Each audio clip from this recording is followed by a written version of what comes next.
It's like my mother's having difficulty with getting into Zoom for some kind of reason. So, you know, it is what it is. All right. So, yeah, and I was just saying that Moj is going to be back with her family today. And she has sent a text message basically to the effect that she was about to board the plane. So she'll be back home with her people. If you all remember, she was taking she was in quarantine and still? Where she was? She was at a base. Oh my gosh. Yeah. At a base. She was in San Diego, about a naval base there. Yeah, she was at some base. I believe she said San Diego, or she sent pictures from San Diego. That's Navy base there. Okay. So apparently they have quarantine going on. You know, people that took the cruise, they were quarantined. Some of them were quarantined over at the base. Mm-hmm. So. Been there 2 or 3 times. Okay. But like I said, good news is she'll be back with her family today. So that's. Where's her home? Where's her home? Can I see your phone there? Let me see that text message so of course here. Let's see if there's any problem with getting in. I don't think it's in here. No, you don't have it. I mean, can we have her contact? Deleted it? Yeah, I believe I did. Claudia, text me the Zoom link, please. Why do you want me to text you? Okay, there's nothing wrong with it. Zeba's getting in, you know? Yeah, that's what I did, you know? Okay. Hey, Zeba. Hi, Stephen. How you doing? Hi there. How are you? I'm good, thank you. Good. So we are about to get started. I was just basically informing everyone that Moj, who attends our Course in Miracles meeting, the one that she was on a cruise with her mom, and the cruise was held up because of coronavirus, and so then Moj indicated that her and her mother went to a base. My father said it's a naval base, but so they were there for, what was it, 3 weeks ago, Claudia? Yeah. Yeah. Mm-hmm. 3 weeks ago, and so they are finally, well, she sent the text saying they were about to get on the plane to go home. Oh, good. Okay. So she will be back home, and it looks like Deb has joined us from her computer. Are you there, Deb?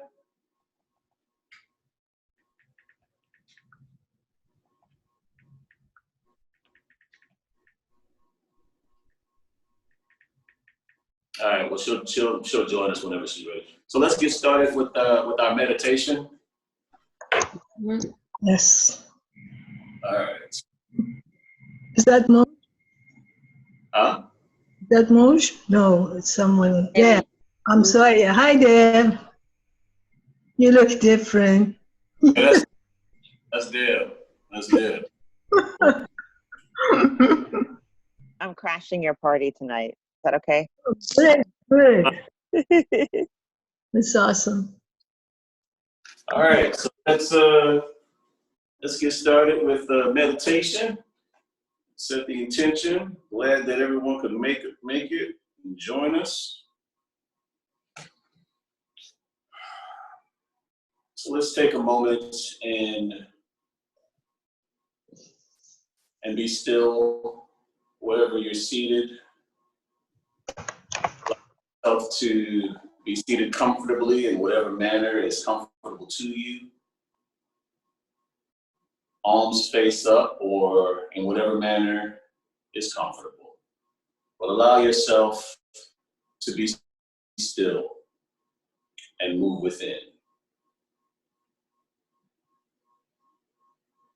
Move within towards the infinite space and limitless universe that is within you. A place where Holy Spirit abides.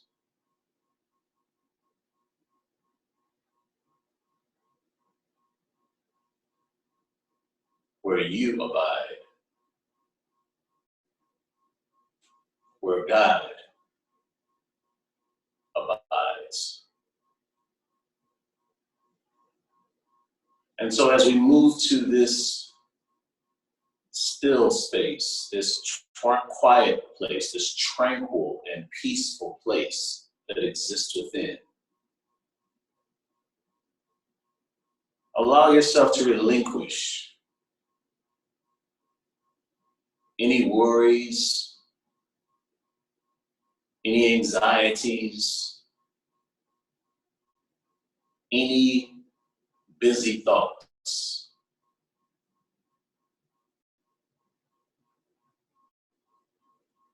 And rest in the gentle, loving arms of Holy Spirit.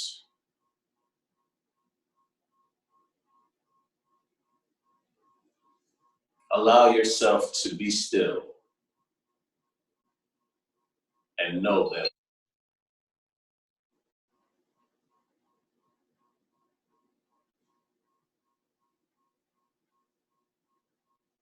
allow yourself to be in the silence, in the presence of Spirit.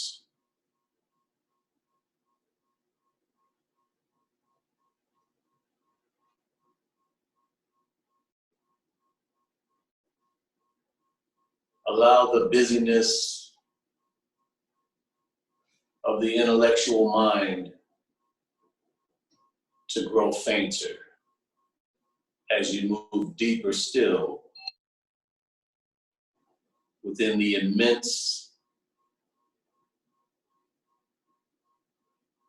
and peaceful space that is where your humanity is one with your divinity.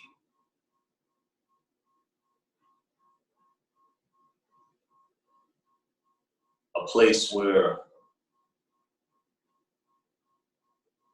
limitless potentiality is born.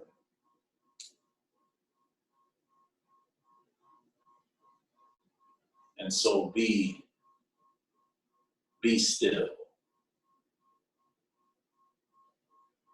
Allow yourself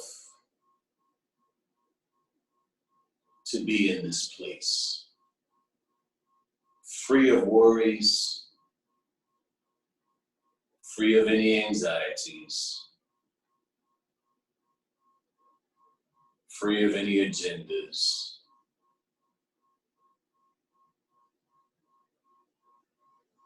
free of everything that is not of spirit. And just be one with spirit. Be one with the truth of your being. Be one with God.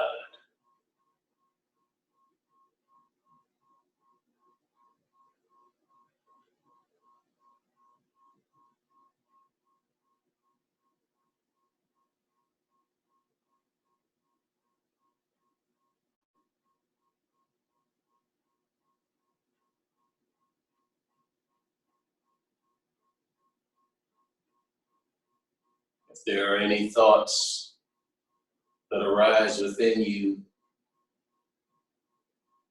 just gently bless them and turn your attention inward and allow them to fade away.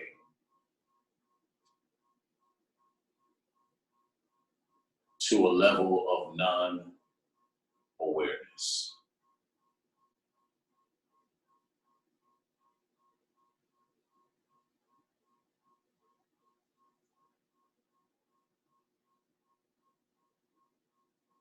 Focus on the loving presence that is within.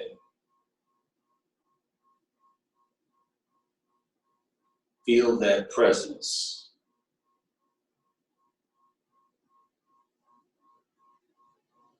That is you. Feel that presence. That is God.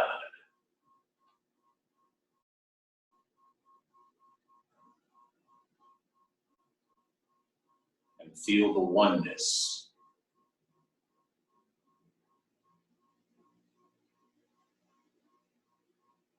For there is nothing but God.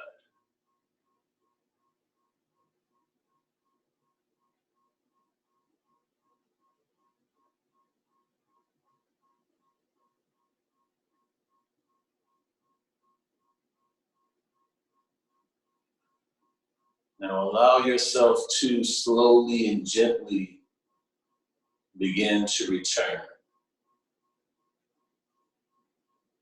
to where you are comfortably seated in locality of time and space. Yet bring with you the peace, the blessed silence and peace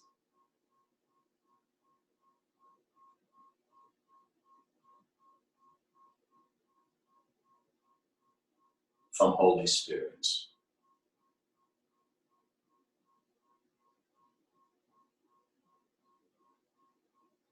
Holy Spirit, we are ready and open for your teaching, for your wisdom.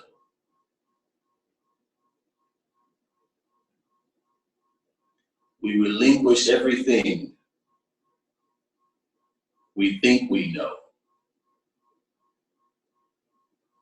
and the limited understanding of intellectual mind, while opening ourselves to the infinite and limitless wisdom of spiritual mind.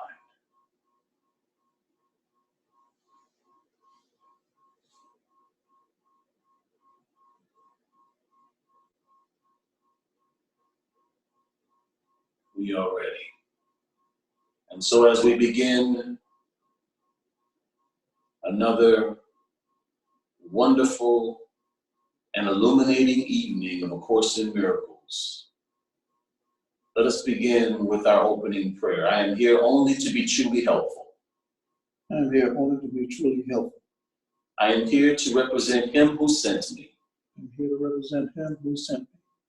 I do not have to worry about what to say or what to do.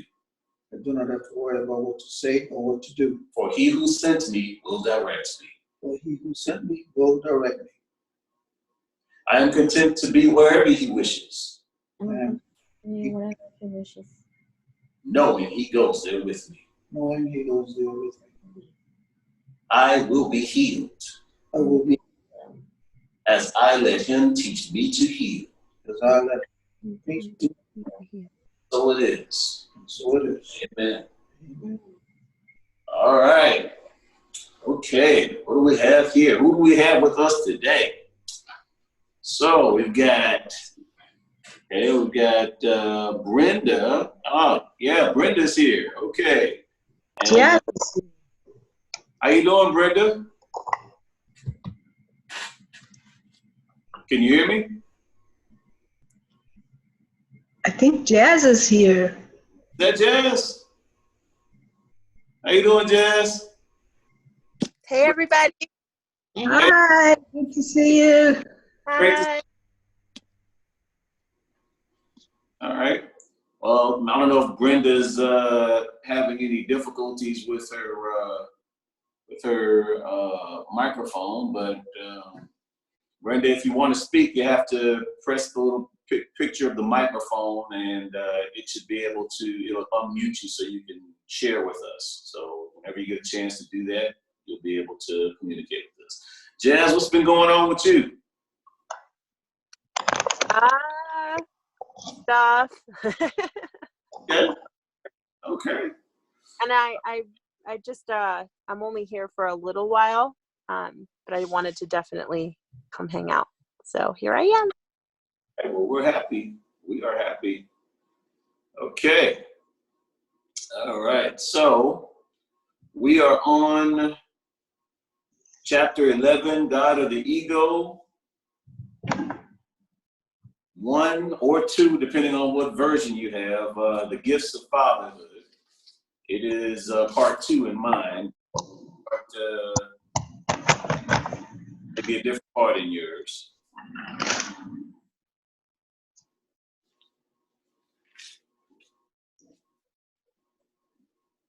Does everybody have it? Yes. Yes. Okay. All right. Zeba, you want to start us off? Okay, I'll try. Okay. You have learned your need of healing. Would you bring anything else to the sonship? Recognizing your need of healing for yourself? For in this lies the beginning of the return to knowledge, the foundation on which God will help build again the thought system you share with Him. Not one stone you place upon it, but will be blessed by Him. For you will be restoring the holy dwelling place of His Son, where He wills His Son to be and where He is. In whatever part of the mind of God's Son you restore this reality, you restore it to yourself. You dwell in the mind of God with your brother, for God Himself did not will to be alone. Mm. All right. All right. That was a real full paragraph there. Mhm. Zeba? So what do you guys think? Just real quick, what page does it say in your text that was? I missed that. At 194. Four.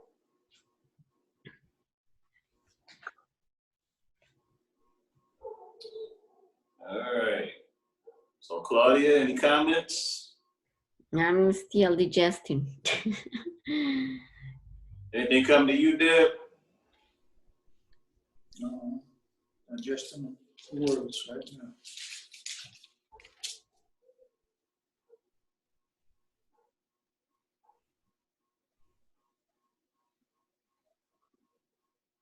Zeba? What I get from it is that Jesus is talking about, our healing, and by that I understand he's talking about our salvation, becoming, going back to our, well, I don't know how to say it, but becoming one with our Father and our brothers and sisters again. Okay. All right.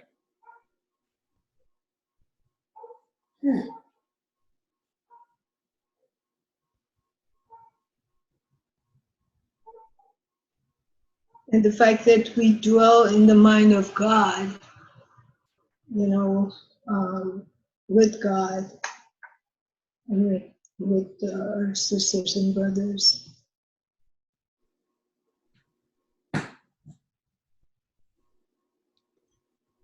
And the interesting part is the last sentence, which the last part of the last sentence, which says, "For God Himself did not will to be alone."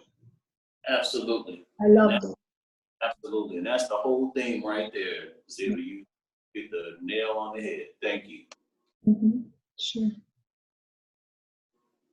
And that's what I'm getting, from this, that, we are all in the mind of God together.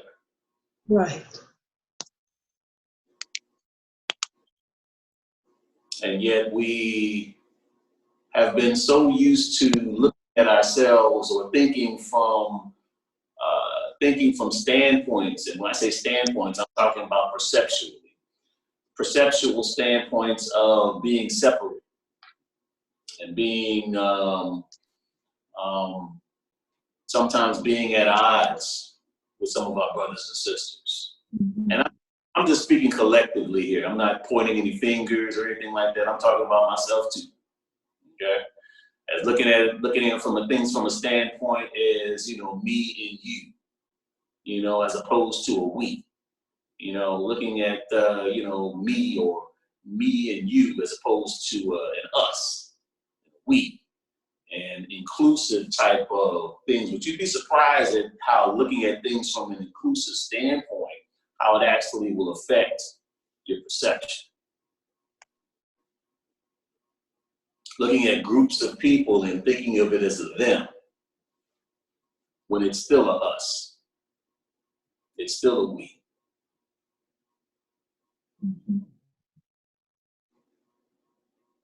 Anytime you refer to anyone as a them or a they, there's a certain amount of apathy that comes with that.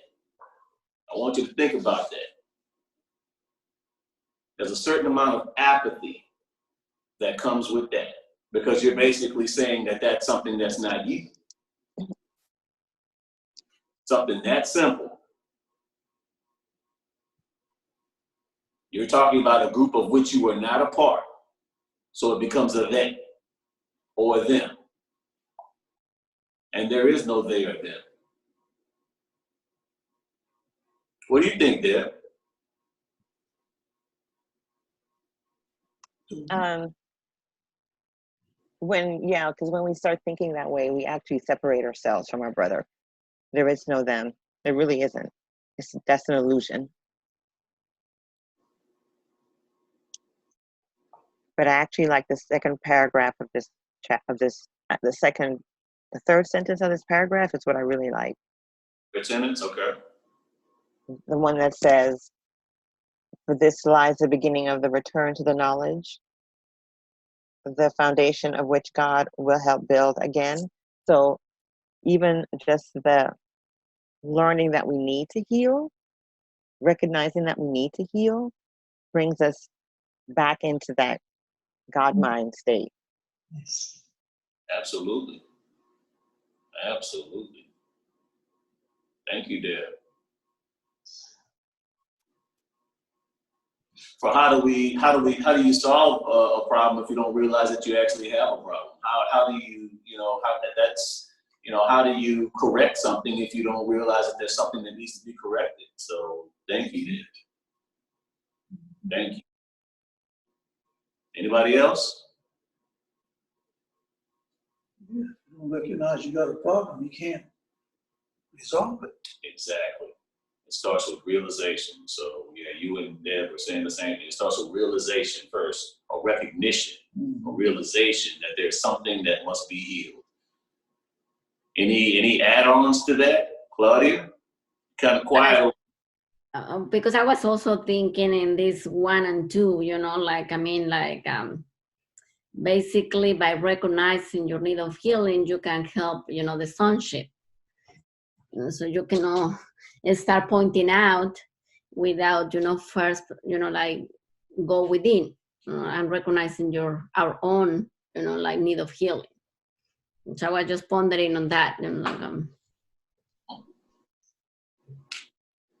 Yeah, any type of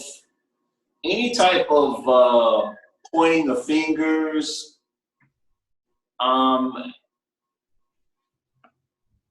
is a type of an outside-in type of way of looking at things. So any type of demonstrative type of thing where where you're attempting to focus, and I'm just adding on to something. I'm not talking about the inclusion part anymore, but where you're saying that, for example, well, I guess I am pointing the finger or saying, or using the example, pointing the finger like, well, these people are doing this over here and things like that. Even if from a standpoint it's accurate, there's still no healing that can truly come from that. You know, in other words, you're just adding to the contention. You're just adding to whatever the problem is, whatever the challenge is. You know, when you're pointing a finger and things like that. So, but when things are looked upon, and I was contemplating this yesterday, and I didn't know that I would actually have an opportunity to talk about this. When things are looked upon from a standpoint of love, of inclusivity, that is inside out healing. There's an outside in way of looking at things, and there's an inside out way of looking at things. And the way to really heal is from the inside out. It's from the inside out. A case in point. You can talk about racism and things like that, or you can talk about certain other social issues and things, and you can be completely accurate that these things actually exist, but that's not inside out. These are manifestations. These are results of or end results of something else that was deeper. Okay, and any type of thing that we can actually that we're actually challenged, any type of social challenge that we actually have in society right now, it all boils down to how people feel about themselves. That's what it boils down to. It boils down to a self-love, or if somebody feels that they are worthy. And if somebody doesn't feel that they are worthy, they can project, they can do all sorts of things. You have no idea, well, maybe you do, of what sort of manifestations can result from when someone is not content with who they are, or doesn't love themselves. So can you really get upset with that person? Can you really feel that type of apathy for someone that doesn't love themselves? And this could be somebody that does not like you for something that you don't even have any control over. Like maybe they don't like how you look. Maybe they don't like, maybe they don't like, what you look like. Just put it that way. But if that person if it's coming from a deeper pain that they actually have, can you really, and you can actually see that and empathize with that and have compassion for them. That's where healing starts. So anyhow, just a thought. Anybody have anything else?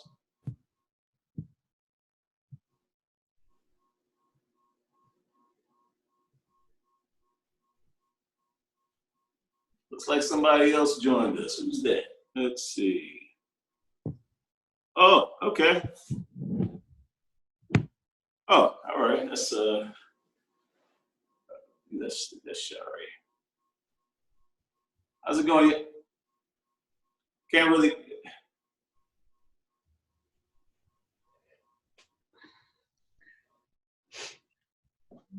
My screen is. I can't really see you on my screen, but I mean, if you could just, would you mind unmuting and introducing yourself?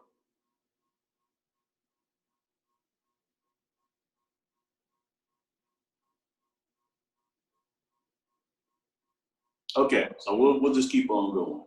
We'll keep on going. Jazz, you feel like reading the next paragraph?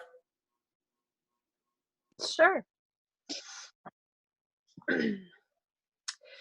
To be alone is to be separated from infinity. But how can this be if infinity has no end?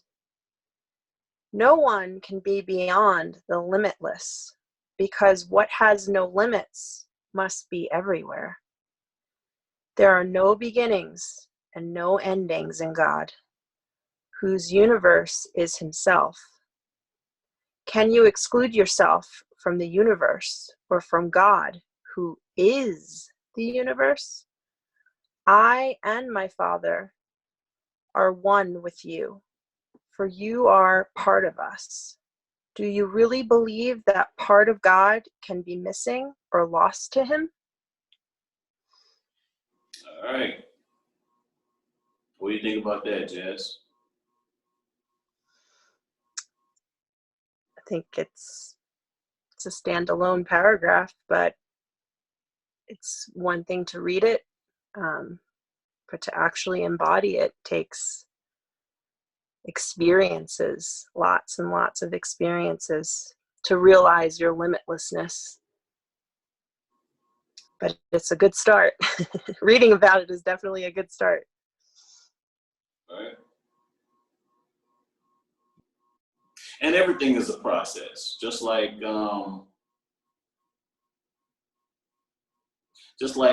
thinking inclusive thoughts.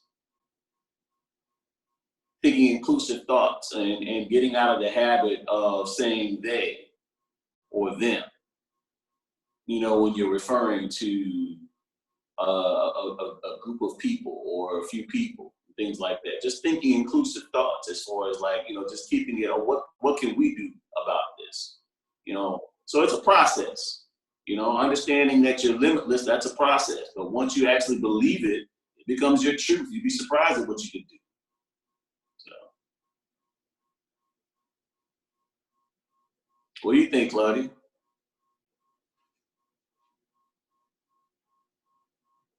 Can't hear you. I'm muting, so hold on. Well, I'm just thinking, you know, the thing that I was telling you the other day that I was commenting with my dad, you know, we are all part of the same bag, you know, we want to kind of picture like that. So no matter what we think, we are in the same like bag, you know, in the same world, in the same thing. So as we have always said, you know, God is everywhere and in everything. So yeah, so we are, but we keep sometimes in the illusion that we can be separated, and now we have a big example that we are in the same bag, you know, no matter what, you know. So we are all having the same situation, all, you know, like having the same kind of like circumstances and consequences and things like that. So this is a really good graphic example where we're living right now. So. Absolutely. Absolutely, I agree. I agree. Anybody else?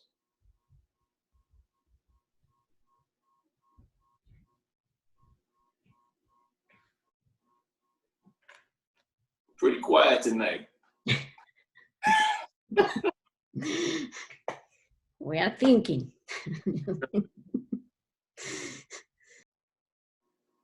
So paragraph sentence 3, there are no beginnings and no endings in God. So he's like a big circle. There's no start and no finish. There are no beginnings and no endings in God, whose universe is himself. Mm-hmm. Yep.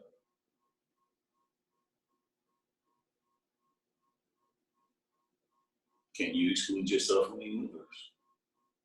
You know, it's hard to comprehend when they God, say the there's no beginnings and no end. You know, it's like he existed forever. But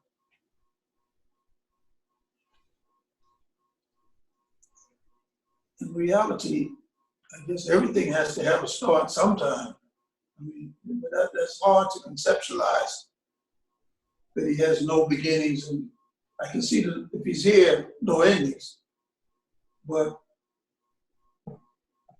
anyhow, I'll accept it on faith.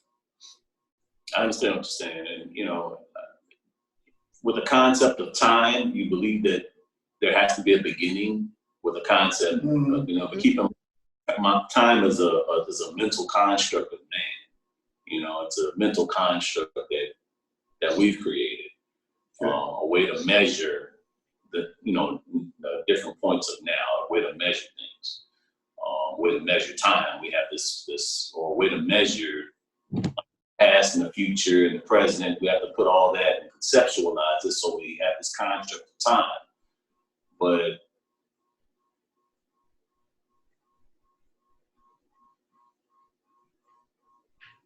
there was nothing before God. You know? Okay. So I guess you do have to accept that on faith. Right. Mhm. Yeah. Anybody else?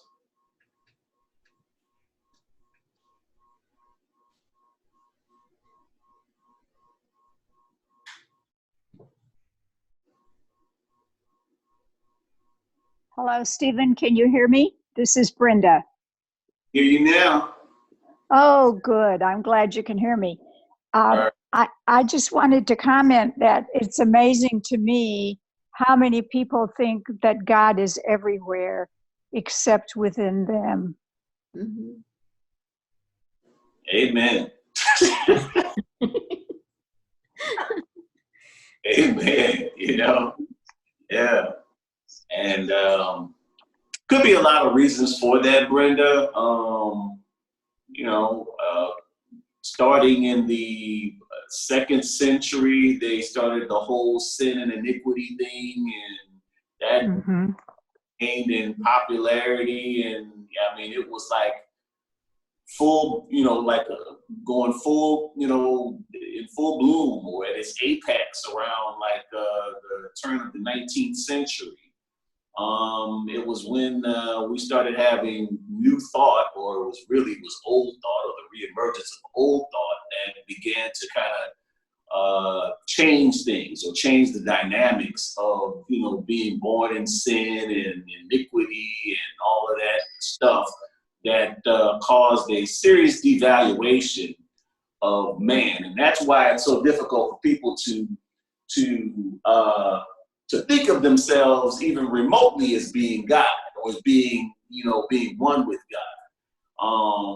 You know, we've so devalued ourselves based on that concept, that idea that, you know, we're born in sin, and you know, thank goodness that somebody had compassion and came 2,000 years ago, you know, and came to, you know, to save us and stuff like that, because, you know, that's the whole thing, because we were just a bunch of worthless sinners before he came. So that was the whole concept. And yeah, that did a lot of damage, you know. If God is everywhere present, you know, and there's nothing but God, there's only one presence, one power in the universe, things like that. You feed all that information. I was saying, telling Claudia that you feed all that same information into a computer will easily come up to the conclusion that the computer is God. Okay? The computer would say, okay, so with all this data, God is everywhere. Okay, so where am I? Well, you're here too. And where is God? God is here. Okay, well, I'm God. That's how a computer would automatically do that, but a human being wouldn't. With a human being, it does not compute. It still doesn't compute. No matter what you do, like you said, Brenda, they just don't see God inside of them. So it's very interesting. Thank you, Brenda. Anybody else?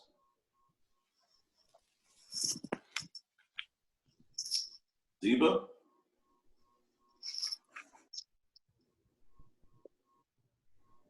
Everybody speak up at once. I was trying to unmute myself. Yeah, I don't have anything to say, sorry. Okay. Sorry. Everybody ready to move on? Yes. Yes. All right. Okay.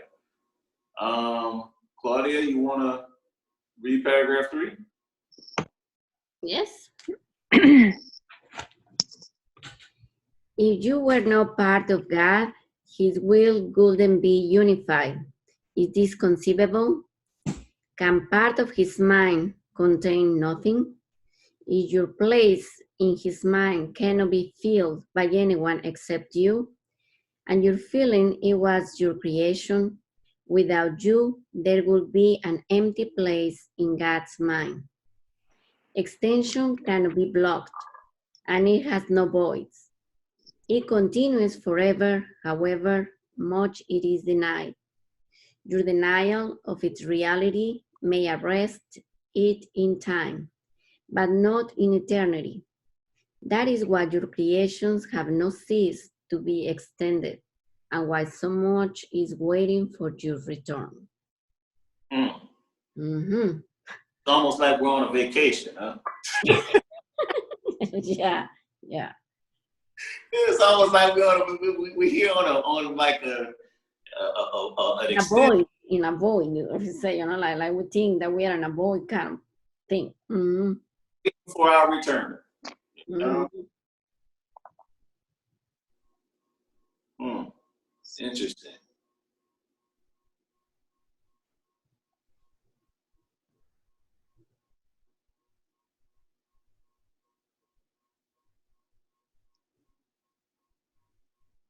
So what do y'all think about that? Any questions, any comments?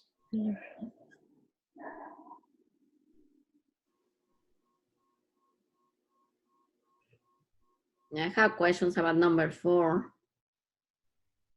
As it says, if your place in his mind cannot be filled by anyone except you, and you're feeling it was your creation, that's the part that I kind of, without you, there will be an empty place in God's mind. So I'm thinking about the creation there in that kind of sentence.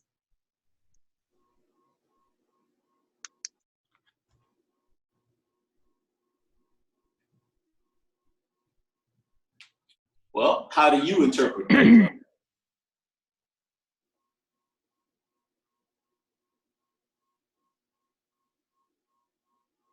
Remember, this is just an interpretation, you know? Well, I mean, might be like if your place in his mind cannot be filled by anyone except you, and you're feeling it was your creation. So maybe because I don't even have to feel in it, I'm already there. So I'm thinking that I had to have something special to feel in that place, or to be in God's mind, or to have a, to reach out to him, or to serve God, or stuff like that. So maybe that's how I would call kind of creation or something, but I think that I'm already there. Okay, all right. Those are just talks. Mm-hmm. Right. Well, my interpretation of that is that you are creation, Claudia. Mm-hmm. Our creation. You know what you create can in no way be separate from what you are. So, it's not you are Claudia and you create. You are creation itself. That's all there is to it. Period. You can't. That's the same thing as far as God creating you. God can no way separate from you. So there is no God and then there's you. There's only God. So there is no you and what you create. There's only creation, Claudia. That's it. I understand that. So actually, God didn't even create me. I'm the one that create my personality. Yep, you did create. Because God is always there. It's not creating anything. It doesn't have dominion. Sorry to take my class here. It is me who created the personality of Claudia out there. Yep, you did. But you are God, and you created the personality of Claudia. So when you say God didn't create the personality of Claudia, yes, God did create the personality of Claudia. Because you are God and you created the personality of Claudia. There's no separation from you and God. You can't say God didn't do this and you. I'm just, hey, however it is that you want to perceive it, though, that's okay. Mm-hmm. Okay. But there is no separation from you and God. There's no separation from me and God.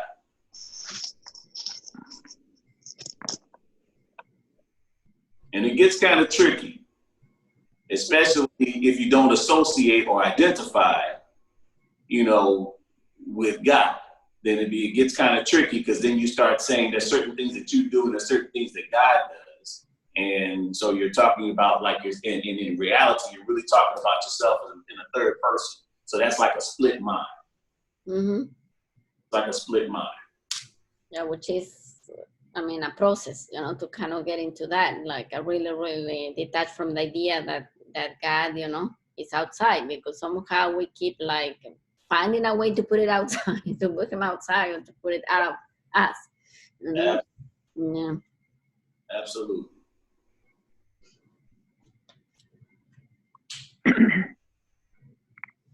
Anybody else want to expound on this? Any other interpretations?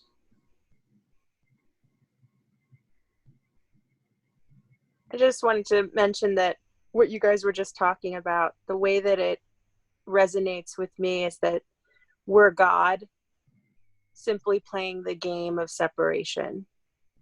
Yep. So that when one becomes two, then we've got the personality and God, the creations that we make as an ego, but it's all within God ultimately. So we're just playing the game of separation, the game of duality. That's always helps me. Absolutely. Like that. Yes. Mm-hmm. I like that. And, you know, even when you start getting into souls and things like that, even when you start talking about that, that's still a separate idea. That's like, you know, there's a you soul and there's a me soul. No, a soul is just basically the idea of separation in the eternal. That's all it is. Really, there's just God, and there's God that's actually watching over all these 8 billion manifestations on earth. Okay. And God is constantly shining more and more of light into these 8 billion manifestations on earth. And there's a gradual increase in consciousness with these 8 billion personalities on earth that, you know, that want this, that want that. And there's an endless amount of want, need, and stuff like that. They want love. They want, and you just have this love for them, you know, and slowly but surely, they are beginning to align with eternal spirit, and they are the extension of God. Okay, they are your children. They are your children. Okay, so make no mistake, you are God that is watching over these children and you're seeing the world through these children and bringing them into a higher state of consciousness.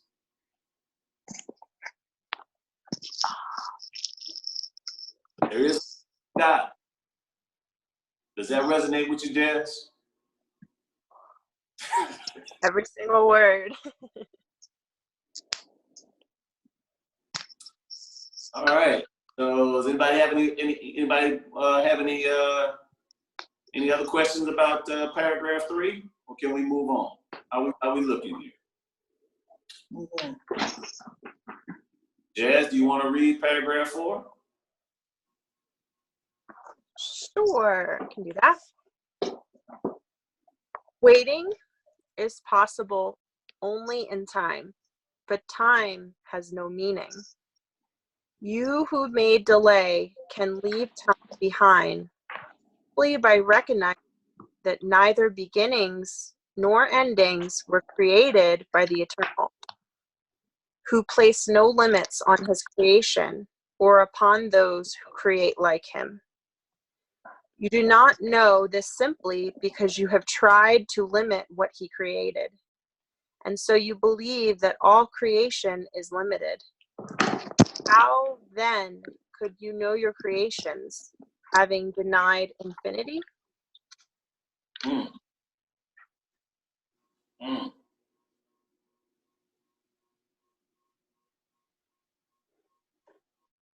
So what do y'all think about that?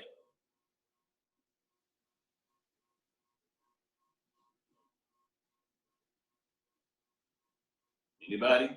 Jazz, Claudia, Zeba, It's Oscar. just the ultimate God truth with no cotton candy sugar coating in this paragraph. And so the vibration of it is like, God! It's just like, whoa. Yeah, they didn't give us any cotton candy or sugar coating on any of these paragraphs. Yeah, you need, you know, it goes how it goes round and round in a spiral in this book, and you get some cotton candy gentleness, which is good. That's what we need, compassion. But then, you know, the truth of God in certain paragraphs, it's just there for you to either take it or not resonate with it. And if you take it, then it's just like you sit with it and you have to kind of let that process into your consciousness, because it's a lot. It's a lot. It is. It is. What helps me to conceptualize it, you guys, are my, when I'm meditating, I meditate at least once a day, hopefully twice a day, but if I'm lucky, but with ministerial school, it's been like once a day now. But what helps me is when I'm meditating, after I'm done meditating, I do declarations. And in my declarations, that's where I will say that I am God. And the more I do that in my declarations, in my daily declarations, the more it resonates in my consciousness. So, you know, if you want to decrease the dissonance between your concept of yourself and God, if you want to increase or decrease the gap in between you and God and decrease that dissonance that you feel, I would invite you to do that in your affirmations or in your declaration. So, you know, I'll say, you know, I affirm I am God. I affirm God is me, and things like that. I say that all the time in my declaration. So that helps it resonate more and more in my consciousness so that I don't feel that separation as much from God. I don't, and as I begin to see more God in me, then I begin to see more God in everyone. I don't see it as just God being in me and not in my dad, or not in, you know, my friends, and not in, you know, my, you know, people at Unity and things like that, or my friends in Course in Miracles. No, the more I see God in myself, the more I see God in other people. But you got to see God in yourself first. You got to see God in yourself and resonate with it and believe it and let it become your truth. Because it is the truth.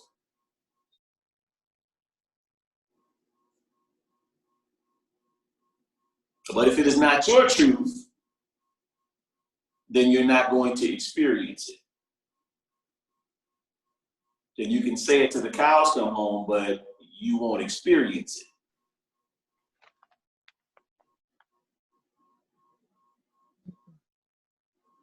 Oscar, how you doing? How you doing, buddy?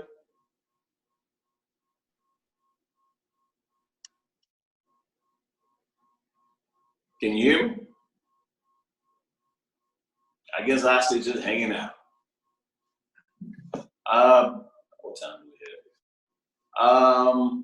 Does anybody want to discuss any more about paragraph 4? I have a comment. Okay, what's your comment? I love that invitation to leave time behind and to accept that there are no endings and no beginnings. And I love that, especially when it comes to relationships, that if we're seeing an ending and a beginning of things, then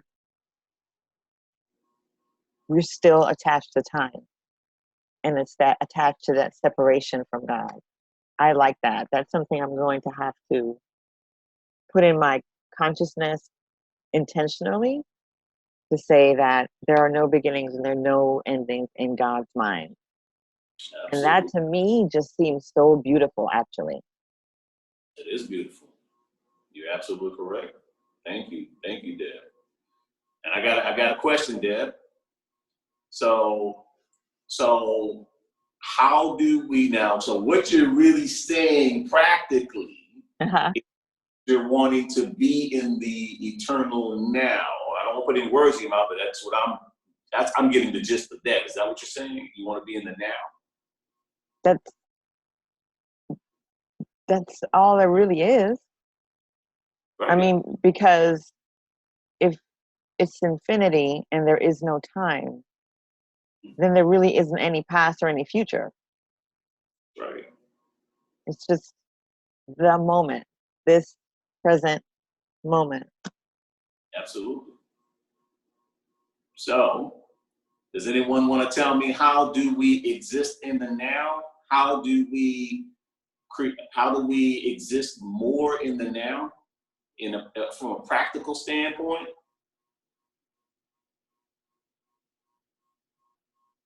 Anybody have any ideas? Looks like you want to say something, Claudia. I want to say something. Say something, Ziva? Okay. Yeah. So what I do for my practice is, other than the time that I'm meditating, which is focusing on my breath and my body, during the day, I'm sorry, during the day, whatever that I'm engaged in, I try to remember to focus on that thing and my hands, and just hopefully be able to see my thoughts and step out of my thoughts and look at them from outside, like witness my thoughts. Okay. So what you're saying, Ziba, is you become the observer. Is that what you're saying? Right. Yes. That is very effective. Thank you. Thank you for sharing that, Ziba. You're welcome. Anybody else? Anybody else have any other practical things? We like to talk about practical stuff here as well, so we can learn how to practically do these things. Look like Deb wants to say something. I went to the park today, and it was a beautiful preserve. It's amazing. Oh, you guys been aware it is the Kikarillo Preserve off of 249 and Louetta. Absolutely beautiful. And I just sat in a contemplative meditation, observing nature. I didn't put a judgment on it. I didn't think beyond it. I had moments where I lost my train of thought, but I came back to it. And it seemed like the moments where I was just sitting in observance of nature was the longest moment of presence. And I can say that I had a very difficult time when I was, not difficult, but I didn't want to leave, because it was such a really beautiful moment. In spite of all the things that's happening today in the world, in my personal life, it was just like, I could sit here forever and I'd be fine. But I have to go back to the created, separate world. And it was a very difficult moment, but it was really, really good. So that's one of my things to do, is to kind of just sit and observe. Just look at it. Just look at a tree. Just look at a bird. Watch the water ripple without any kind of idea or thought behind it. Just sit with it. Without labeling it. Huh? Without labeling it. Without labeling it. And those things, the water, the trees, the birds, they're not thinking about time. So to me, it's almost like this invitation is important to practice that, because there's something powerful in that space, because those other beings are not labeling time like we are. They're present. They are present in every action that they're going through. Right. You're right. Thank you. It's true. Claudia, anything? Well, so I relate to that, so that, how much I enjoy going to the park, and I do that a lot on Sundays, and that's my way of rewind and connect. And it's been very important to me, like these days when I was still able to go, with the girls, because I could just, focus on that, just to see like how the animals are not worried about anything, how the life is still, is blossoming there, and the flowers are coming and nothing is happening there in that world. Is really kind of very reassuring, and it is beautiful. It's just beautiful. I label it as beautiful, but but I could feel like kind of this, how can I say, like communion with nature, with life in general. So I really relate to that experience, David. Mm-hmm. All right. Well, I get to experience that when I take my dogs for a walk. you know, and they're having a great time, and you know they're you know picking up messages from other dogs, because dogs are very social, so they're you know smelling where other dogs were, and they're leaving their own messages, like some type of doggy social media or something going on. And so I just kind of observe them, you know, and just kind of watch them, and it kind of helps me to be just completely present when I'm not really thinking about things and stuff like that. I'm just kind of focusing on them, focusing on their mannerisms and things like that. So it's very interesting. I get the impression too that they look forward to that walk every day. Oh, they love it. They're very anxious. They love their walk. Yeah, I get that impression. That's like going on Facebook.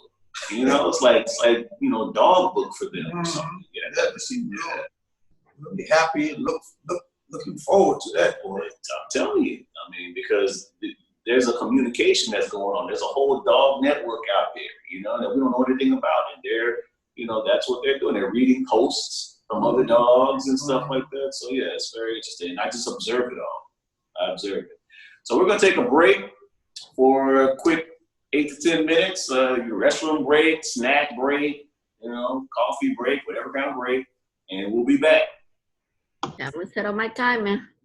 All right, set up your timer.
Okay. All right. So that's your dinner? That's it, my dinner. This is my tongue fish salad. Mm-hmm.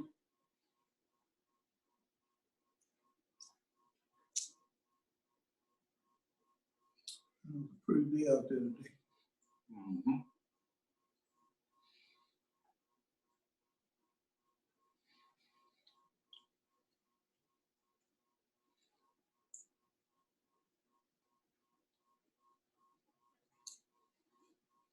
The shingles on the roof look pretty good. Guys really, they work pretty fast. Mm-hmm.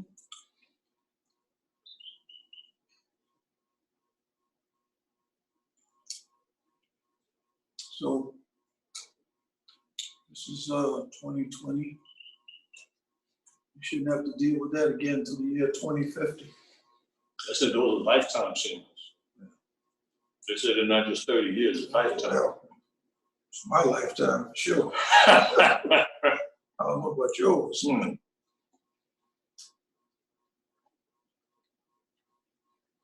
know what lasts forever? My dad put a metal roof on his house. Yeah. They give you like 50-year warranty on them things. But they're a lot more expensive than shingles, believe me.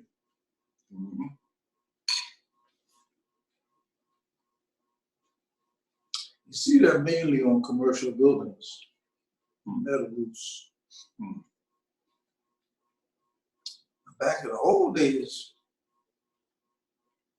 the old houses used to have tin roofs, man. They put them up there.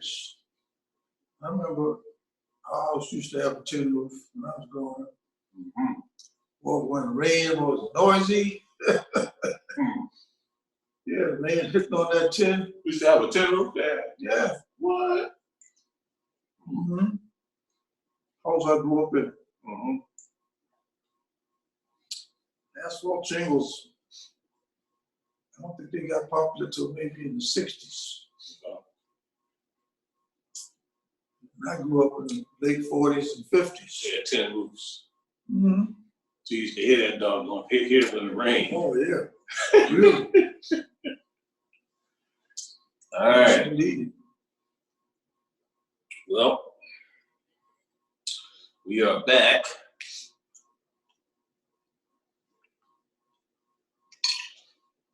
And we are on, guess we're finished with paragraph 4. Anybody have anything else they want to talk about paragraph 4? Any specifics? Ziva, did you have any questions about paragraph 4? Are they back? No? I don't know.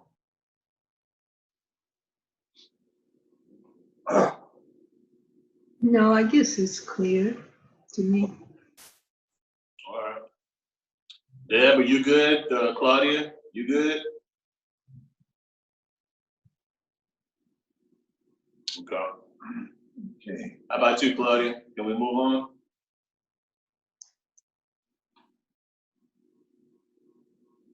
Okay. Oscar, are you there? Yeah, I'm here. I'm good. All right. Okay. So you're following along? Oscar? Loosely, yeah. Okay. So do you feel like reading? No, I actually don't this time. I'd prefer to listen. Okay. I'll read it if you want me to.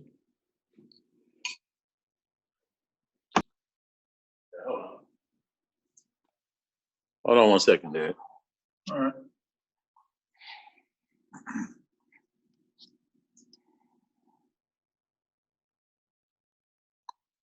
I do not understand how this thing is just called still coming. Do not disturb. All right, Dad, yeah, can you go ahead and read, please? Paragraph 5. The laws of the universe do not permit contradiction. What holds for God holds for you. If you believe you are absent from God, you will believe that He is absent from you. Infinity is meaningless without you, and you are meaningless without God. There is no end to God and His Son, for we are the universe. God is not incomplete, and He is not childless. Because He did not will to be alone, He created a Son like Himself. Do not deny Him His Son, for your unwillingness to accept His fatherhood has denied you yours. See His creations as His Son, for yours were created in honor of Him. The universe of love does not stop because you do not see it, nor have your closed eyes lost the ability to see? Look upon the glory of his creation, and you will learn what God has kept for you. Okay.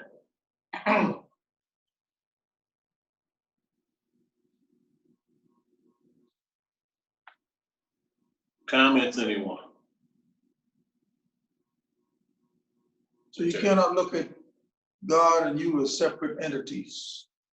You have to conceive it as all one. We were just talking about that.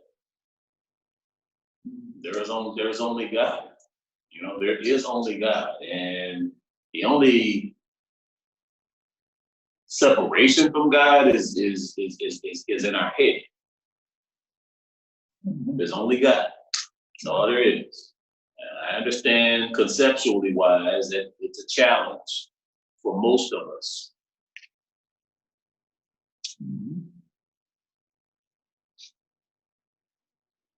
Comments? Claudia? Debbie? Oscar? Zeba?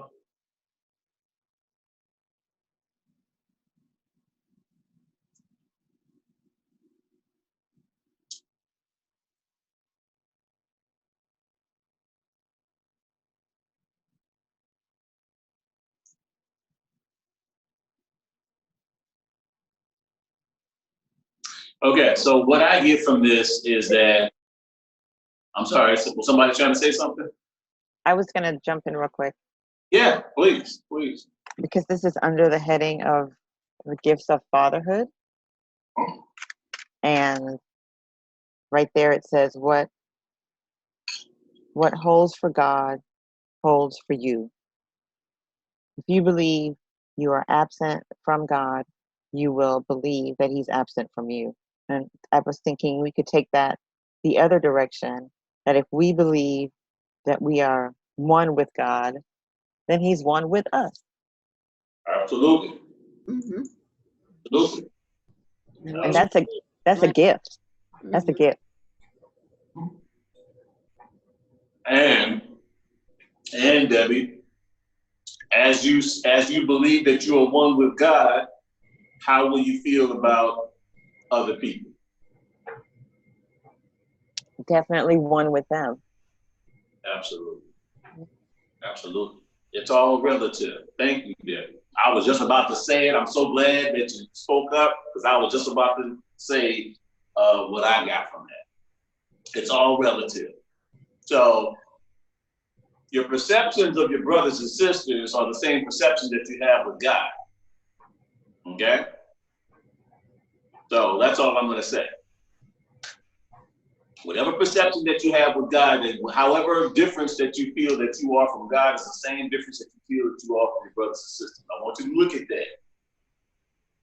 You can't feel that you're one with God and not feel that you're one with your brothers. It doesn't work that way. It doesn't work that way. So as you feel, so I don't know how you feel, individually. If you feel that oneness, I know that you feel that oneness with me. If you feel that oneness with God, I know you feel that oneness with me. If you don't feel that oneness with God, you don't feel that oneness with me. It's all relative. So if you don't feel that oneness with me, you don't feel that oneness with God. It works that way too.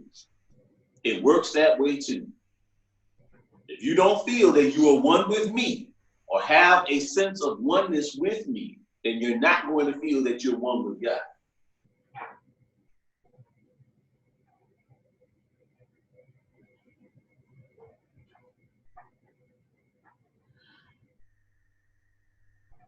So whatever dissonance that you feel, that we feel with God, is the same dissonance that we feel with our brothers and sisters. Same thing. But, that's actually a good thing, because as we focus on our oneness with God, it will automatically correct how we feel about our brothers and sisters. Automatically. I promise you.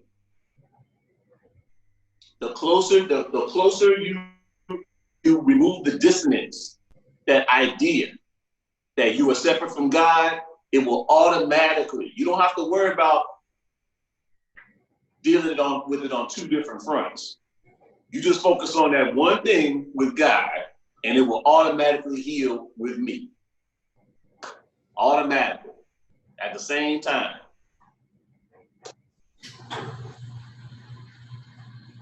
What do y'all think about that?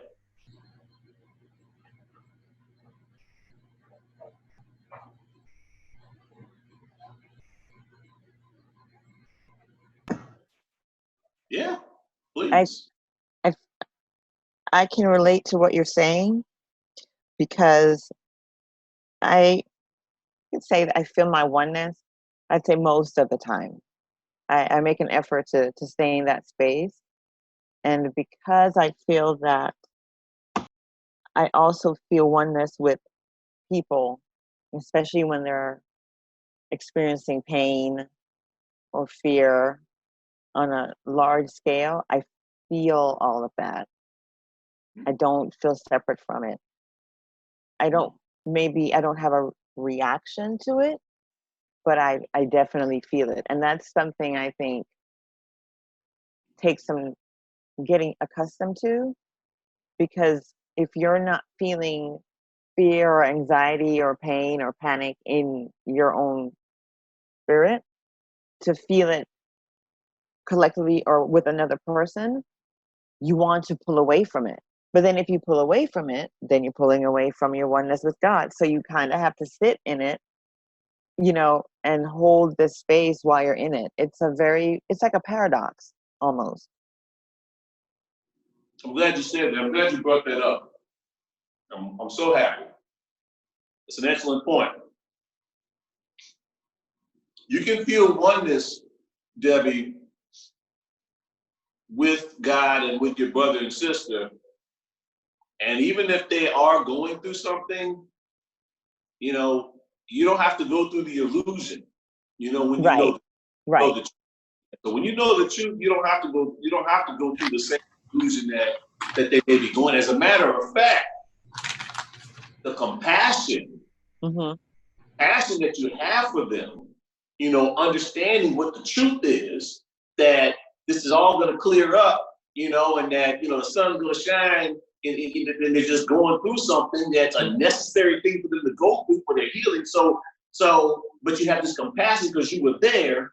There's a part of you in your mind that's supporting them through that compassion. You don't have to say anything. You don't have to say anything. There's a part of you in your mind that there's a love coming from that compassion, and they need that. You don't have to say it, because you know the truth. And because of you actually help them see the truth without you even having to tell them what the truth is, without you having to sit down and point some things out to them or anything like that. Just knowing the truth for them is enough because they're still a part of you. I think that's called holding the high watch. It is. Absolutely. I'm glad you brought that up. Thank you. What do you think, Ziba? I was going to say, everything you're saying, it makes sense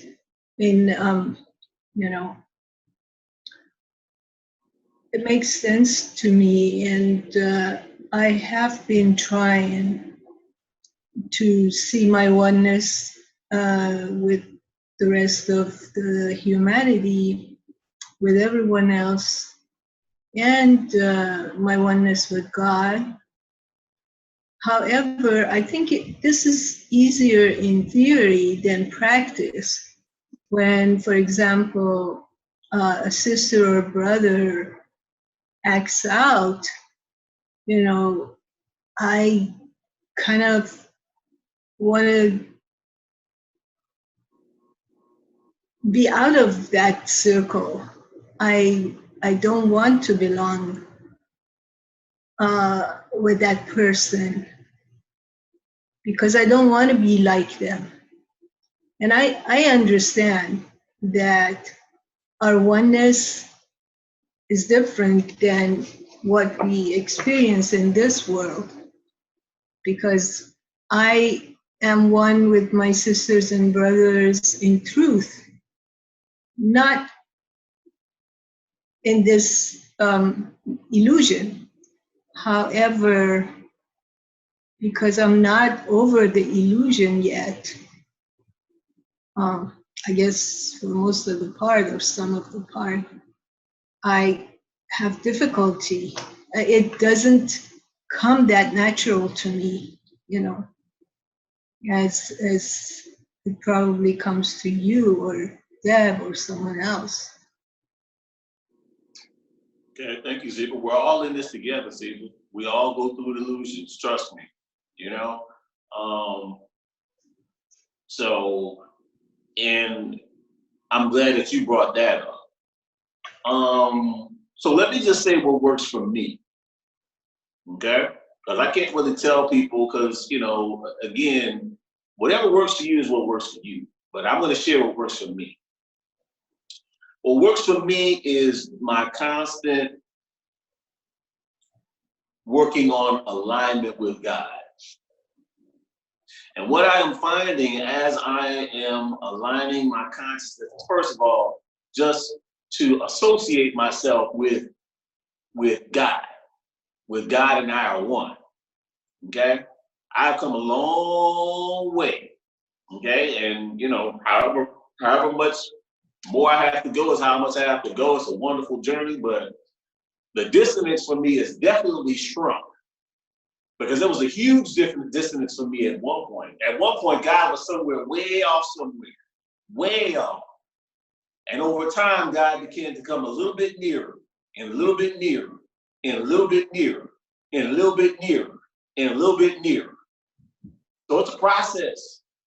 It is a process. And as God began to become a little bit nearer and a little bit nearer, as I began to grasp it and conceptualize it with all of this, you know, declarations and stuff like that, I am God, I am God.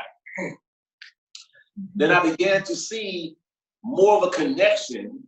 I began to see it more of a connection with other people, with my brothers and sisters. I began to actually see more of an interconnectivity with them.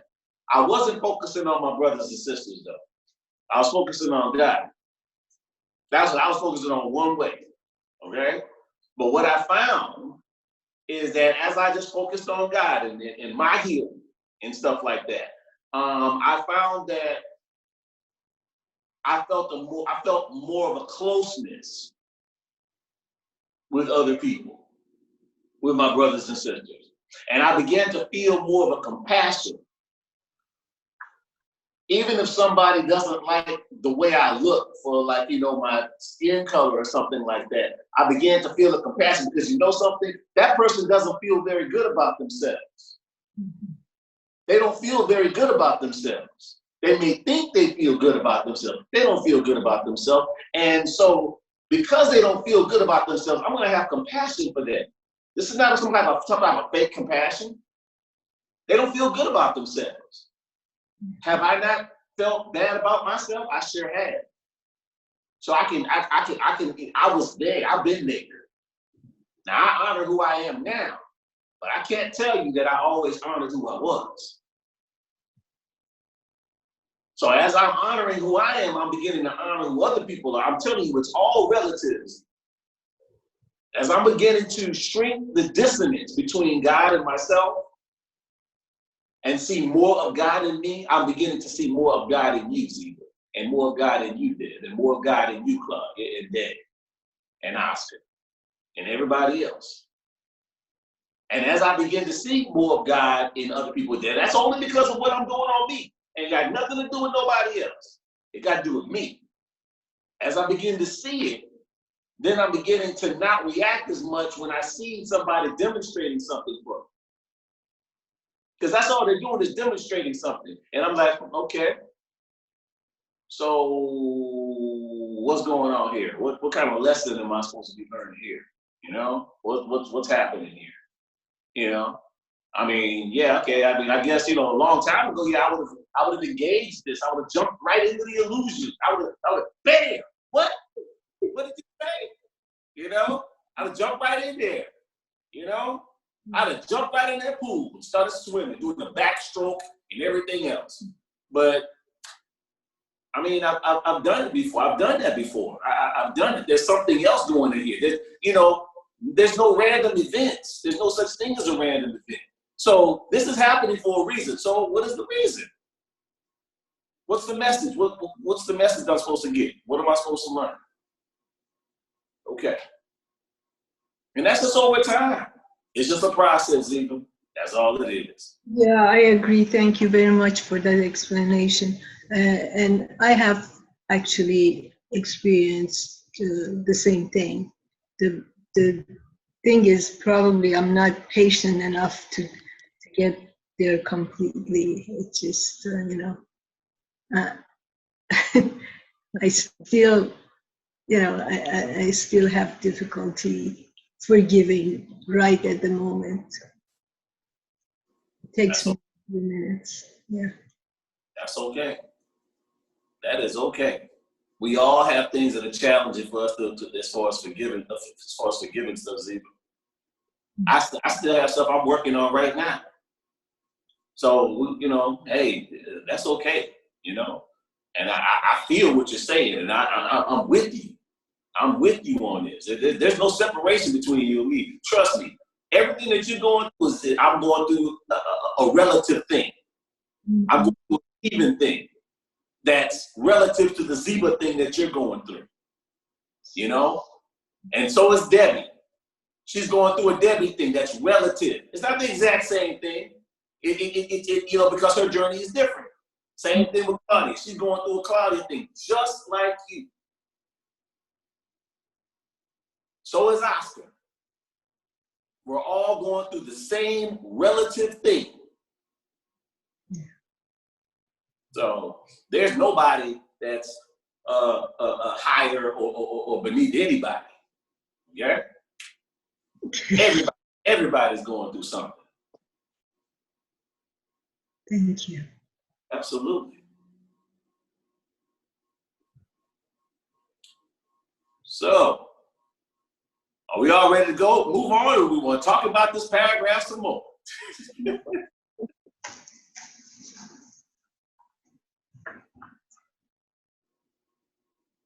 Y'all ready to move on? Okay. All right. Ziba. Yes, sir. You want to read this next paragraph? Okay. All right. God has given you a place in his mind that is yours forever. Yet you can keep it only by giving it, and as it was given you. Could you be alone there when it was given you because God did not will to be alone? God's mind cannot be lessened. It can only be increased, for everything he creates has the function of creating. Love does not limit, and what it creates is not limited. To give without limit is God's will for you, because only this can bring you the joy that is his and that he wills to share with you. Your love is as boundless as his because it is his. Mm. Wow. Mm. You're a place in his mind that is yours forever. Yet you can keep it only by giving it as it was given you. That's kind of what we were talking about. Everything is just relative. Everything is relative.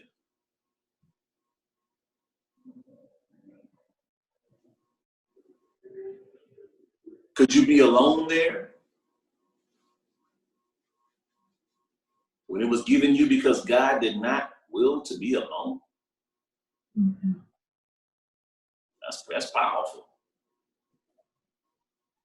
That's powerful. He's never alone. Exactly.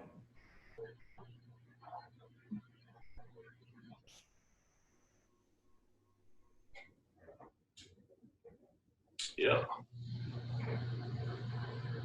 I love that part where it says to give without limit is God's will for you, because only this can bring you the joy that is His and that He wills to share with you.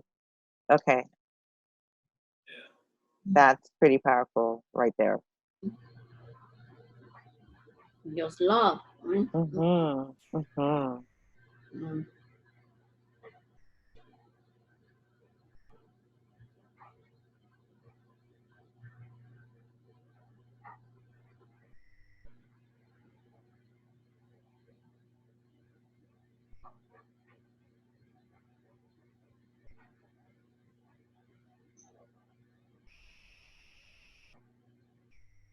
So any comments about that? I see you kind of quiet, man.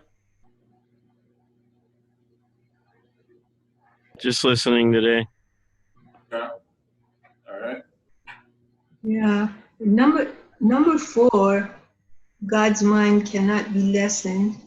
And the rest, a few sentences, I think is just about extension.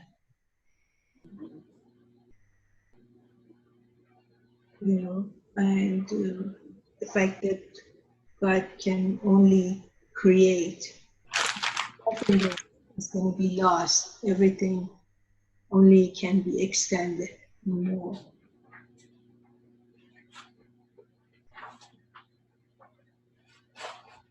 Yep, that's the nature of love. Mm-hmm. Continue to expand. Yeah. Its function is creating. Yep.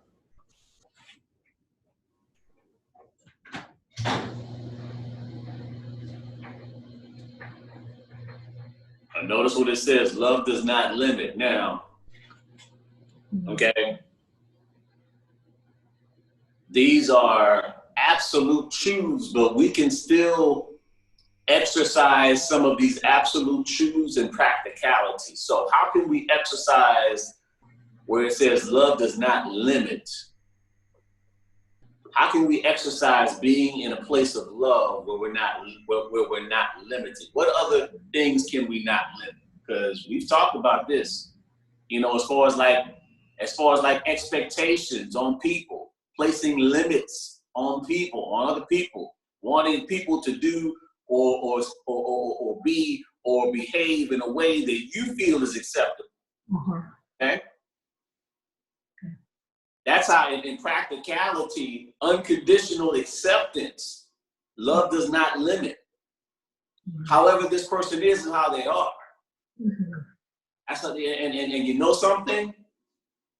It's not on me to judge, because I have no idea what their journey is about. No idea. I'm not even qualified to question God. I'm not qualified to question God at all, no matter what it is.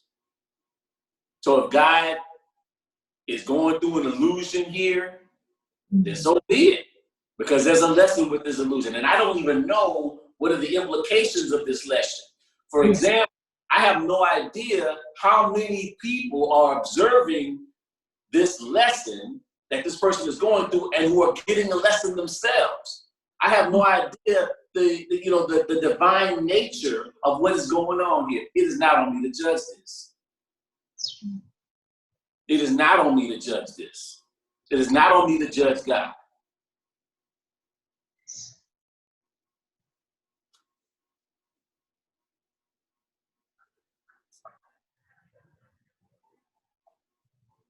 Love does not limit.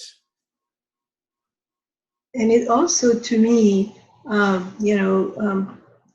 means, you can't only love some people and not love the others. Like,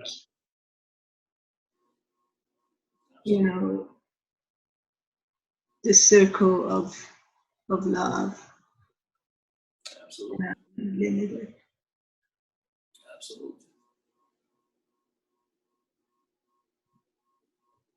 And I resonate with this because there was a time like when I first began reading A Course in Miracles.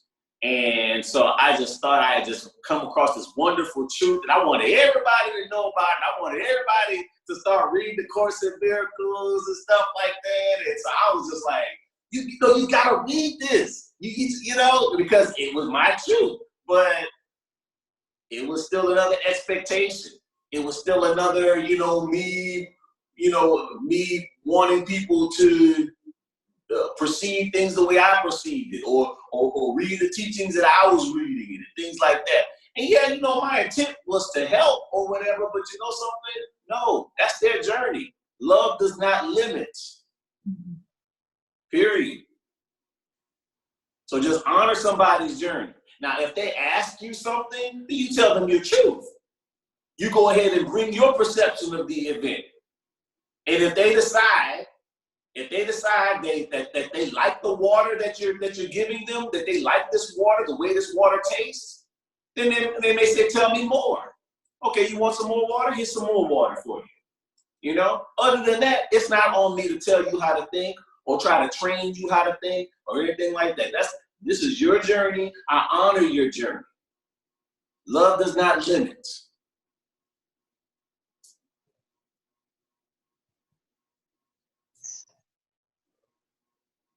That was a big lesson for me.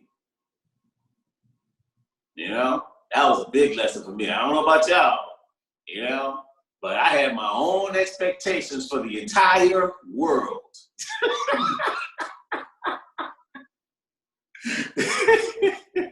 Well, I never did that.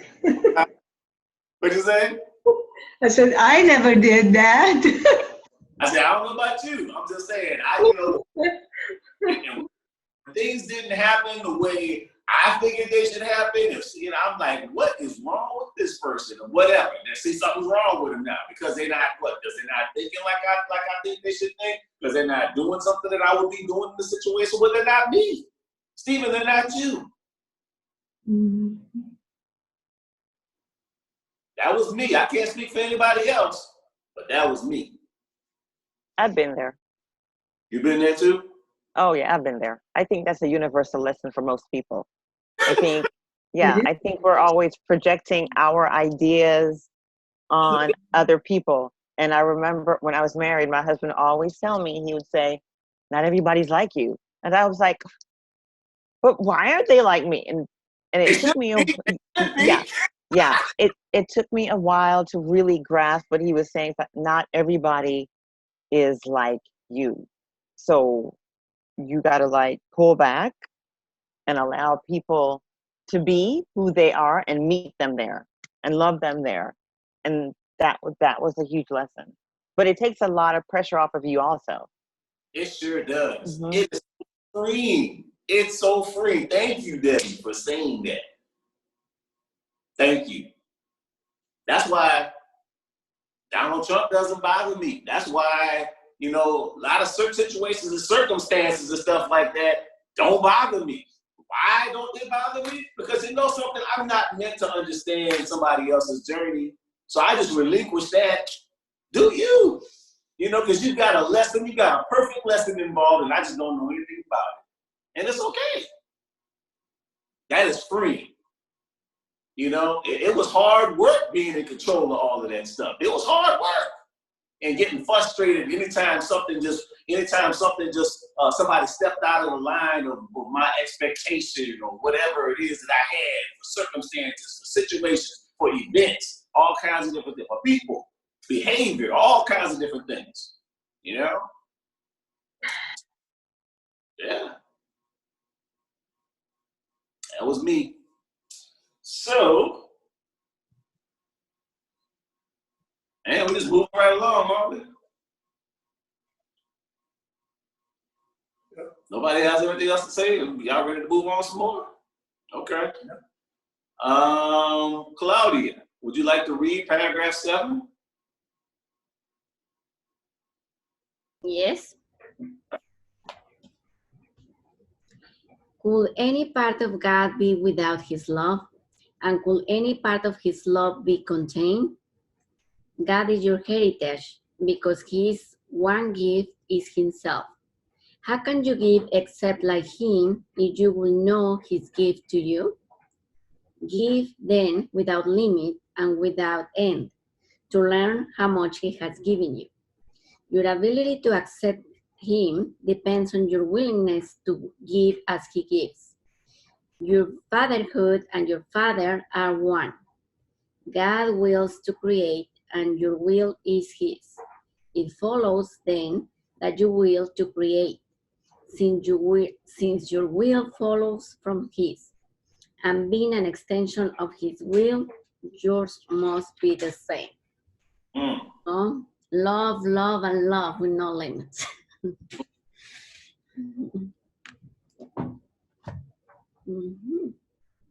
What do you think about that, Claudia?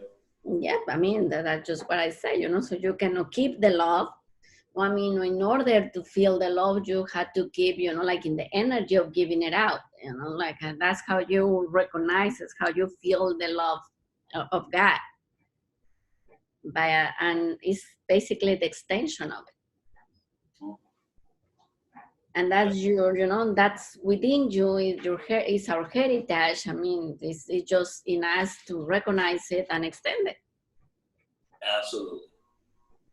And as we give, we receive, we feel, you know, it's when we feel more joyful when we give love, a pure love, you know what I mean? Mm-hmm. Give then without limit and without to learn how much he has given you. Mm-hmm.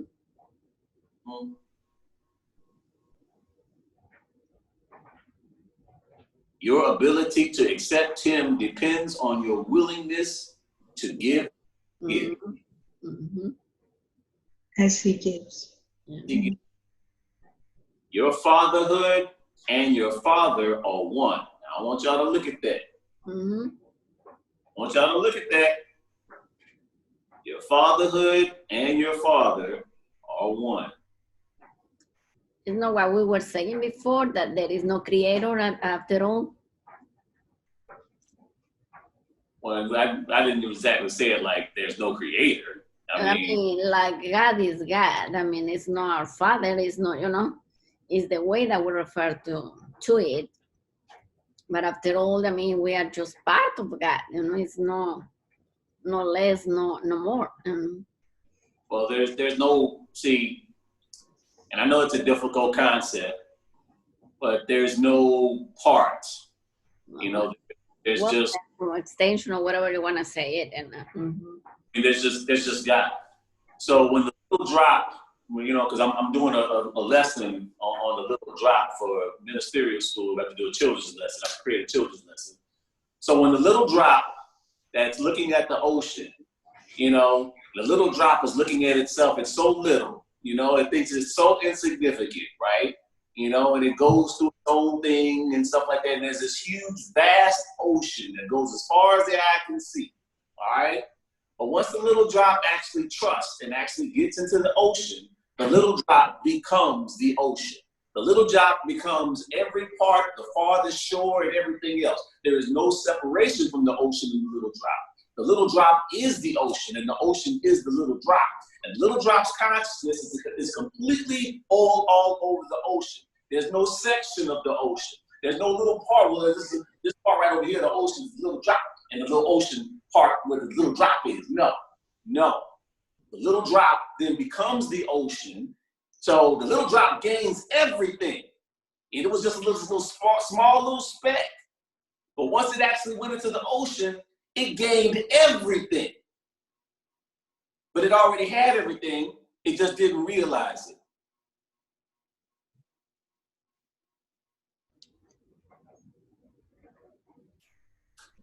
Mireli was with me. So she was amused with the drop, the little drop story.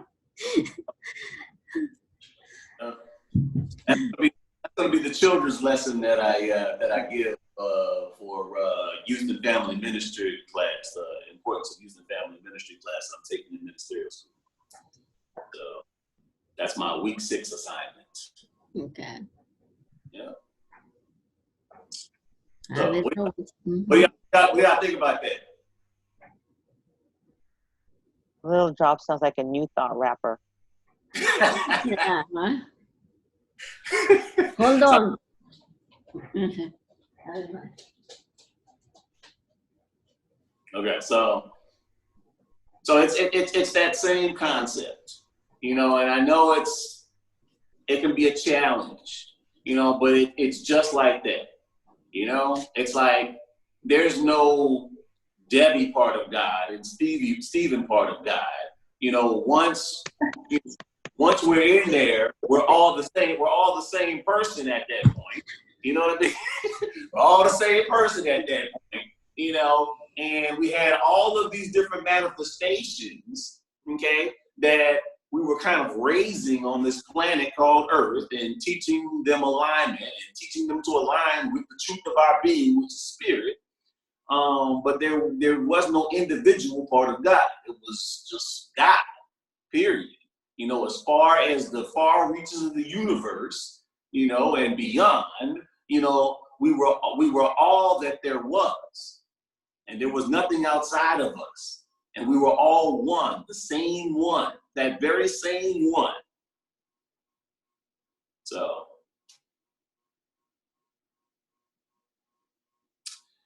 all righty. Any more comments about paragraph 7?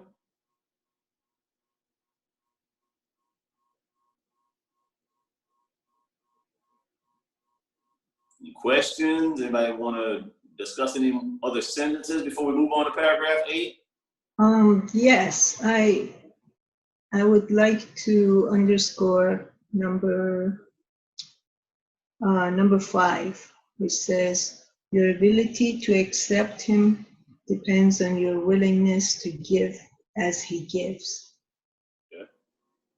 So that tells me that if I can give like God gives, I have been able to accept him, accept my God. Give without limits. Give Yeah. without, you know? Mhm. And we're not talking about any particular finite way of giving. Right.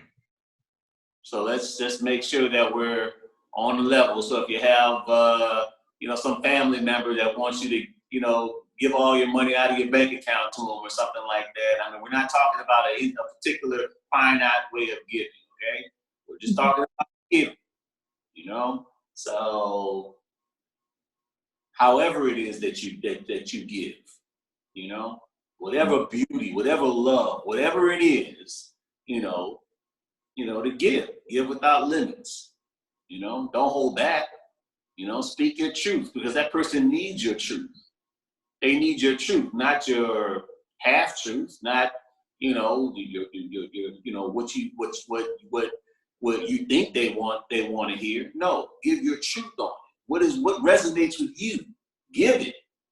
Because maybe there's something that resonates with you that will harmonize some aspect in them. And there is no them, but I'm just saying, will harmonize some sort of aspect in this person. So give without limits.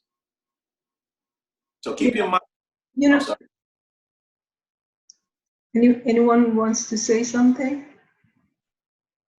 Okay, I wanted to say, you know what you're talking about, which is give without limits.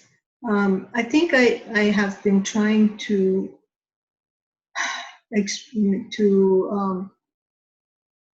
experience, like bring it to my experience, like give, you know, from the heart as much as I can. But then I noticed that sometimes people are manipulating me, taking advantage of me because they're thinking, oh, she will do whatever we ask her to do. And sometimes I am not supposed to do it because I feel in my heart that I don't want to do that, you know.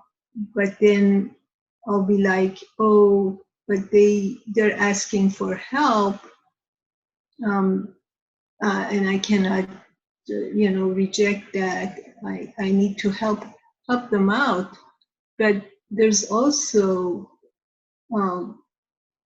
another way of seeing it. Sometimes it's not appropriate to always just give, and you have to make sure that you're following your guidance in doing it. Are you talking about giving money, Ziba? Because that's a No, finite. not really just money. I mean, sometimes people ask me to do a favor, do something for them. And it comes up in, relationships, especially when people are in difficult relationship with each other. And then they want me to somehow, help them out by taking part in that relationship. And then every time after I do it, I know, it comes back to me as, I did not really, that my heart was not there, because I felt I shouldn't do it, but then I did it for the other person because I thought I was going to help them, but in reality, nobody benefited from that too much giving. Well, Ziba, I honor whatever it is that you decide to do or not to do, because who am I to tell God what to do? Who am I to, so I honor whatever choice you made, Ziba. Whatever choice you made was the perfect choice. Whatever decision you made as far as handling it, however you choose to handle it, it's perfect. It's perfect. I see it like you.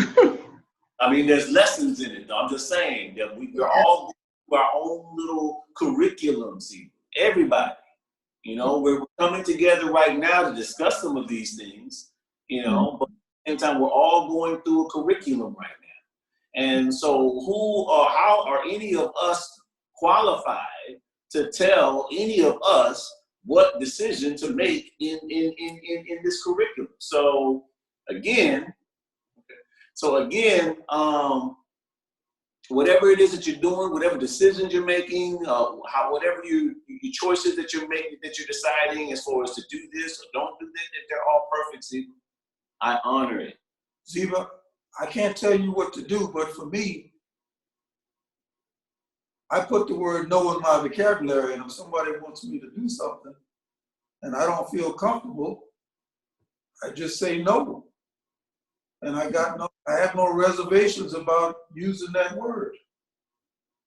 Okay. All right. Yeah, I guess, that's a great advice. And I've been trying to learn that word to be, able to use it when it's really needed, but somehow. I think, Siva, that also is part of the relationship that you have with yourself. Like you keep like practicing, loving yourself and all of that, so you're gonna be more kind of like in touch with your intuition and be stronger when you need to be, so because it starts with loving yourself, and with the love, you cannot give what you don't have. So Well, I don't think, Claudia, I don't think I have a problem there. At least I don't feel it. And it's like, exactly what it's, coming here talking about, Jesus is talking about, that I want to be in service to others and want to help others out. And I do get the intuition that I shouldn't do it in that moment, specific moment, and still I I don't listen. You don't listen? Okay, I don't listen. okay, Siva, well, And every time afterwards, I regret, and I say, God, next time I will listen. And it's been going on. but also you give from your heart, Siva, why you're so hard on you, so you give it, just don't have the expectation. I think that, you give it from your heart, and that's kind of good. Maybe they are not reacting as you would like them to react, but I think that you might be not that hard on yourself because you give, when you gave, I don't know, that's just my opinion. Yeah, thank you. Welcome. Okay. So Ziva, you got a lot of things to chew on. Yeah, you got the right to say no for my father. Yeah, I guess A checklist. Yeah, a whole bunch of stuff. I'm seeing those parts of me. Yeah. And whatever choice you make, Ziva, I honor. I honor. So, I think, Ziva, what you're trying to refer to isn't giving. I think what you're trying to receive, that's exactly what it is. What you're trying to do is you're trying to receive. And they are exactly the same. Like they say that the student and the teacher are exactly the same. So when you teach someone a lesson, the key there is usually get it back. In the same way, when you give with full love, you receive it right back as well.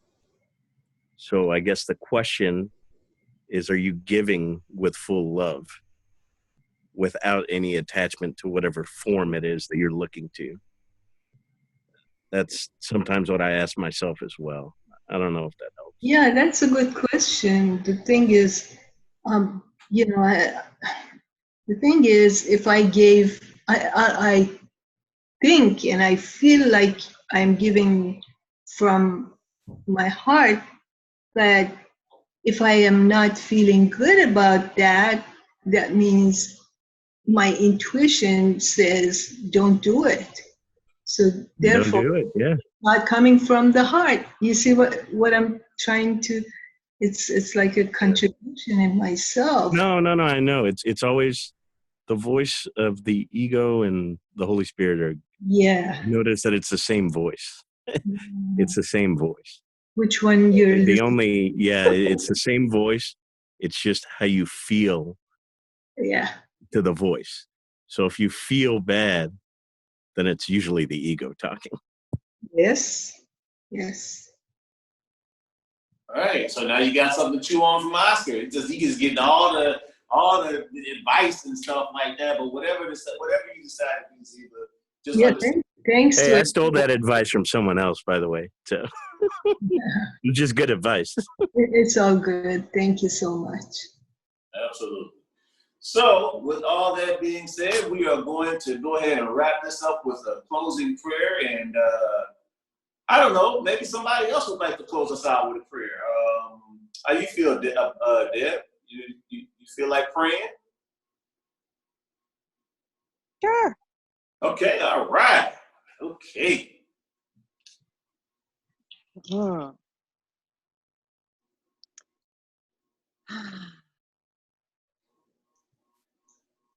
Take a moment to just reconnect ourselves to the one power, the one truth.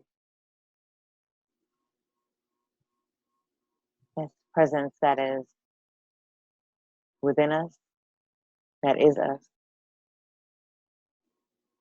And acknowledge that we tonight as a group have expanded God's love.